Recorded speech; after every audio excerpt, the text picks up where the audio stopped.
Assalamualaikum warahmatullahi wabarakatuh. Saya Mira Aprila Adita Putri dari Program Studi Pendidikan Agama Islam semester 3B Fakultas Tarbiyah Institut Agama Islam Darussalam Ciamis. Tujuan dibuatnya video ini adalah untuk memenuhi tugas ujian tengah semester mata kuliah Filsafat Pendidikan yang diampu oleh Bapak Dede Darisman MPD. Pendidikan Islam sebagai bagian dari sistem pendidikan nasional kini dihadapkan pada tantangan baru sebagai konsekuensi dari dinamika zaman yang disebut era globalisasi. Ada 3 tantangan utama yang dihadapi oleh pendidikan Islam, yaitu kemajuan iptek, demokratisasi, dan dekadensi moral. Kemajuan iptek merupakan sesuatu yang tidak bisa kita hindari dalam kehidupan ini, karena kemajuan teknologi akan berjalan sesuai dengan kemajuan ilmu pengetahuan. Teknologi akan memberikan banyak manfaat positif terhadap kehidupan manusia. Namun di sisi lain, teknologi juga dapat digunakan dalam hal negatif. Maka dari itu, kita sebagai pengguna teknologi harus pandai-pandai dalam menggunakan media tersebut.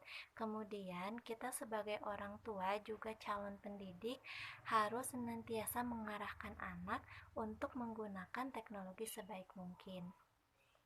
Yang selanjutnya yaitu demokratisasi. Demokratisasi merupakan sebagai suatu proses demokrasi atau pendemokrasian. Demokratisasi pendidikan merupakan hal yang sangat baik dan terpuji.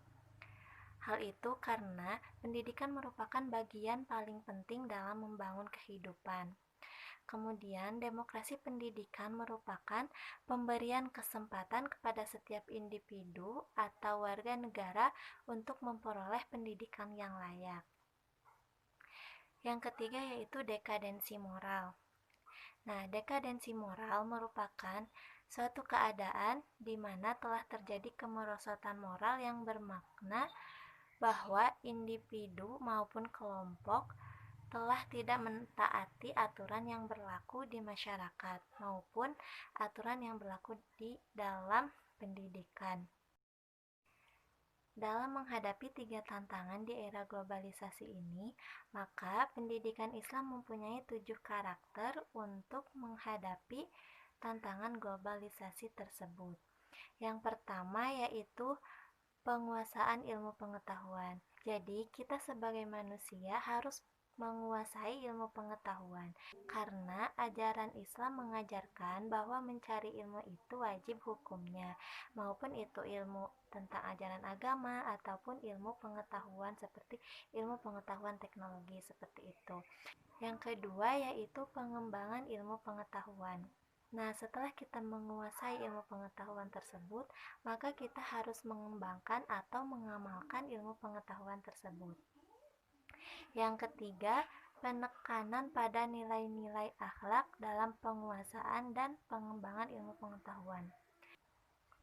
Jadi dalam penguasaan dan pengembangan ilmu pengetahuan, kita juga harus menekankan nilai-nilai akhlak dalam menguasai ilmu tersebut, seperti itu. Karakteristik yang keempat yaitu dasar beribadah kepada Allah dan kemaslahatan umat. Untuk menghadapi era globalisasi ini, selain kita harus menguasai dan mengamalkan ilmu pengetahuan, maka kita juga harus beribadah kepada Allah Subhanahu wa Ta'ala. Yang kelima adalah memperhatikan perkembangan anak didik. Nah, dalam menghadapi hal ini, dalam menghadapi tantangan di era globalisasi ini, kita harus senantiasa memperhatikan perkembangan peserta didik, tidak hanya memperhatikan perkembangannya, namun juga mengarahkan peserta didik kepada hal-hal yang baik agar tidak terbawa arus perkembangan teknologi yang kurang baik, seperti mengakses hal-hal yang tidak perlu ditonton atau dilihat oleh anak-anak, seperti itu. Karakteristik yang keenam yaitu pengembangan kepribadian Islam. Nah, di era globalisasi ini, kita sebagai umat Islam harus senantiasa menjaga kepribadian Islam kita. Di antaranya yaitu dengan rajin beribadah kepada Allah Subhanahu wa taala, kemudian dengan meningkatkan ketakwaan kita kepada Allah Subhanahu wa taala dan menghindari hal-hal negatif dari era globalisasi ini.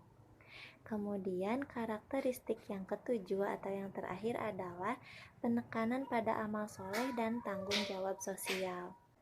Nah, agar kita tidak terjerumus pada hal yang negatif di era sekarang ini, maka kita harus memperbanyak amal-amal yang baik, memperbanyak amal soleh kita terhadap Allah Subhanahu wa Ta'ala maupun terhadap sesama manusia.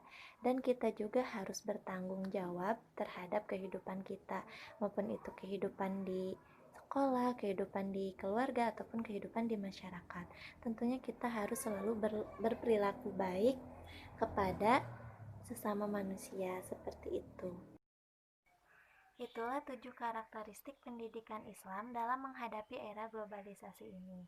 Pada intinya, pendidikan Islam harus mereformasi kurikulumnya agar dapat menyiapkan sumber daya manusia yang unggul, yang senantiasa meningkatkan ketakwaannya kepada Allah Subhanahu wa taala dan memiliki daya saing dalam menghadapi kompetisi global ini. Mungkin hanya sekian yang dapat saya sampaikan. Mohon maaf atas segala kekurangan dan kesalahan.